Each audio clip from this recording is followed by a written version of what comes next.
নাসিরউদ্দিন পাটোয়ারি এনসিপির নেতা, সবাই নিশ্চয়ই তাকে চেনেন। তিনি দারুণ দারুণ কথা বলেন, তার কথা কিন্তু বিরাট ঝাঁজ, এবং তিনি কথা দিয়ে মানুষকে মোটামুটি মেরে ফেলার কাতারে নিয়ে চলে যেতে পারেন, এবং তার কথার মানে শক্তি এবং ধারণা।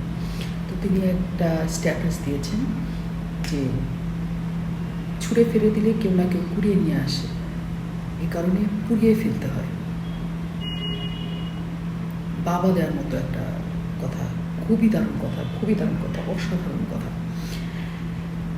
পুড়িয়ে ফেলতে হয়, পুড়িয়ে না ফেললে অনেক কিছু অর্জিত হয় না। সেটা 6 মাস আগেই আমরা সমন্বয়ক যে হাসিব, বৈষম্য বিরোধী ছাত্র আন্দোলনের সমন্বয়ক, তিনি এসে টেলিভিশনের ক্যামেরার সামনে বলেছিলেন, যদি মেট্রো রেলে আগুন না দিতাম, যদি পুলিশ হত্যা না হতো, তাহলে এই আন্দোলন এত সহজে সফল হতো না। তো নাসিরউদ্দিন পাটোয়ারি পুড়িয়ে ফেলতে চান সব কিছু। কী পুড়িয়ে ফেলতে চান আসলে? নাসিরউদ্দিন পাটোয়ারি পুড়িয়ে ফেলতে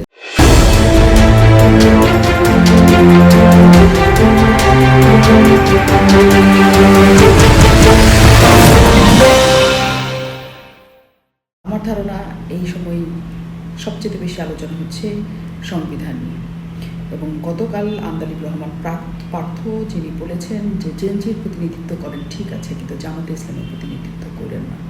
তিনি বলেছেন যে সংবিধান কেন আপনাদের এত কষ্ট লাগে, কারণ সংবিধান দেখলেই মনে হয় যে আপনারা পরাজিত হয়েছিলেন। সংবিধানকে ছুঁড়ে ফেলে দাও। সংবিধানকে ছুঁড়ে ফেলবো কেন? সংবিধানকে মনে করায় দেয় যেটা ৭১-এর পরাজয়ের দলিল। নইলে এই দেশ করার জন্য এত অসংখ্য সংকট, এত কিছু করার থাকতেও কেন ঘন্টার পর ঘন্টা সংবিধান পরিবর্তন নিয়ে কথা হচ্ছে? শুধু ঘন্টার পর ঘন্টা না, পুরো ১.৫ বছর ২ বছর ধরে সংবিধান পরিবর্তন করার চেষ্টা করা হচ্ছে। তো সংবিধান পরিবর্তিত হয়ে এই দেশে গণতন্ত্র নিয়ে আসা হবে, সংবিধান পরিবর্তিত হয়ে এই দেশে সকল কিছু করা হবে, সব কিছু ভালো মানুষের হয়ে যাবে, এটা হচ্ছে জেনজিদের কথা। এর মধ্যে হান্নান মাসুদ বলেছেন, জেনজি প্রজন্মের প্রতিনিধি হিসেবে তিনি বলছেন যে জেনজি ৭২-এর সংবিধান চায় না। জেনজি মানে কারা? শুধুমাত্র বৈষম্য বিরোধী ছাত্র আন্দোলনের নেতারা? জেনজি মানে তো আওয়ামী লীগ করাও অসংখ্য তরুণ আছে, জেনজি মানে বিএনপি করা অসংখ্য তরুণ আছে, জেনজি মানে অসংখ্য তরুণ আছে যারা কোনো রাজনৈতিক মতাদর্শ নয়, এবং যারা দেশের মুক্তিযুদ্ধ এবং সংবিধানকে ভালোবাসে। হান্নান মাসুদ কিভাবে শুধুমাত্র জেনজির প্রতিনিধি হতে পারে, আমার এটা মাথায় ঢুকে নাই। যে জেনজি ৩ কোটি জেনজির প্রতিনিধি হান্নান মাসুদ। হান্নান মাসুদ আজকে দাঁড়ায় যদি ৩ কোটি জেনজিকে ডাকে যে তোমরা আসো, আমি তোমার প্রতিনিধি, কয়জন আসবে আসলে?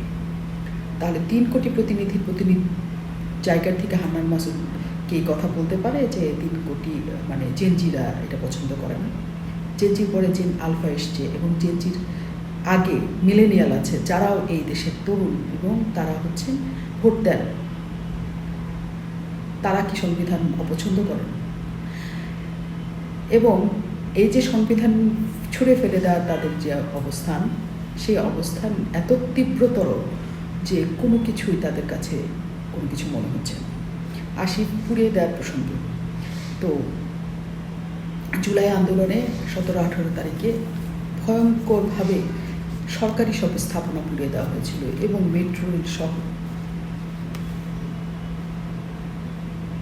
ওই সময় বলা হয়েছিল যে আন্দোলনকারীরা পুড়িয়ে দিয়েছে, এবং কারা আন্দোলনকারী সেটা বোঝা যাচ্ছিল না।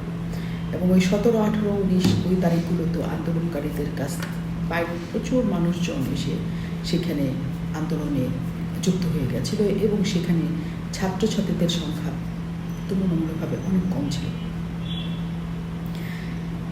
সেই ১৭, ১৮, ১৯ তারিখে যখন সকল কিছু পুড়িয়ে দেওয়া হয়, তার ২ মাস ৩ মাস পরেই সমন্বয়ক হাসিব এসে বলেছিলেন যে এইসব না পুরাইলে আসলে এই আন্দোলনটা এখানে সফল হতো না। তারপরে পুরানোতে তাদের একটা পুরাইলে যে অনেক কিছু সফল হয়, এটা তাদের মধ্যে আছে আসলে।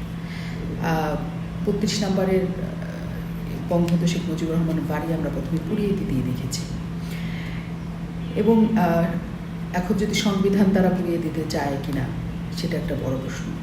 সংবিধান পুড়িয়ে দেওয়ার পরে কি হবে, নাকি সংবিধান প্রণেতারা তারা অন্য কিছু করতে চান, নাকি কি করতে চান আসলে, এটা একটা বড় ধরনের প্রশ্ন। তো এই বৈষম্য বিরোধী ছাত্র আন্দোলনের যারা ছিলেন এবং যারা এনসিপির নেতা হয়েছেন, পরে সংসদে গেছেন, তারা এই দেশের মানুষের প্রতিনিধি হবে বলে প্রতিশ্রুতি দিয়েছিলেন এবং তারা বলেছিলেন এই দেশের সকল মানুষের সকল কিছু তারা পূরণ করবে। কিন্তু এখন কেবল তাদের যে লক্ষ্য এবং উদ্দেশ্য, তাদের যে সুরক্ষা কবচ, যা করলে তারা রাজনীতি করতে পারবেন, যা করলে তাদের বিচার হবে না, যা করলে তারা টিকে থাকতে পারবেন, শুধু সেদিকে তাদের নজর। পুরনো সংবিধান অনুযায়ী এই নির্বাচন হয়েছে এবং পুরনো সংবিধান অনুযায়ী সকল নির্বাচন হয়েছে এই দেশে। বিগত 3টা নির্বাচন বিতর্কিত ছিল, তার বাইরে কিন্তু বেশিরভাগ নির্বাচনই হয়েছে। যে নির্বাচনে বেগম খালেদা জিয়া জিতেছেন, যে নির্বাচনে শেখ হাসিনা জিতেছেন, যে নির্বাচনে তারেক রহমান জিতেছেন, সব কিন্তু পুরনো সংবিধান অনুযায়ী জিতেছেন। এখন পরিবর্তন করে তারা অনেক কিছু পরিবর্তন আনবেন দেশে, কিন্তু 1.5 বছরে 2 বছরে তাদের হাতে পুরো দেশটা ছিল। তারা কী ধরনের পরিবর্তন আনতে পারেন এটা কিন্তু মানুষ দেখে ফেলেছে। কাজে তাদের সংবিধান পরিবর্তনের এই যে তীব্র আকাঙ্ক্ষা এবং সারাক্ষণ এটাকে পুরো পুড়িয়ে দেওয়া থেকে শুরু করে এটাকে বাতিল করে ছুঁড়ে ফেলা, কত কিছু যে তারা বলতেছেন। কেন আপনারা এটা বলেন, কেন আপনারা সেটা করতে চান, সেটা সবাই জানে। সরকারি দল আমি বলবো যে খুবই সহনশীল, কারণ তারা সবচাইতে বড় সংখ্যাগরিষ্ঠ অবস্থাতে থাকা সত্ত্বেও এই ধরনের অগ্রহণযোগ্য এবং মানুষজনের না চাওয়া জিনিসের নিয়ে তারা ঘন্টার পর ঘন্টা আলাপ করে যাচ্ছেন।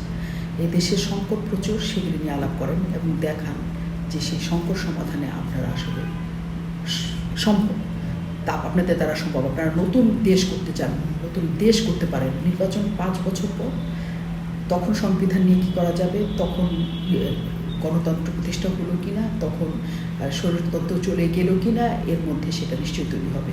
নতুন নতুন এসে সংবিধান পরিবর্তনের যে ধারা, এটা দেশের মানুষের জন্য করছেন, এটা মোটেও।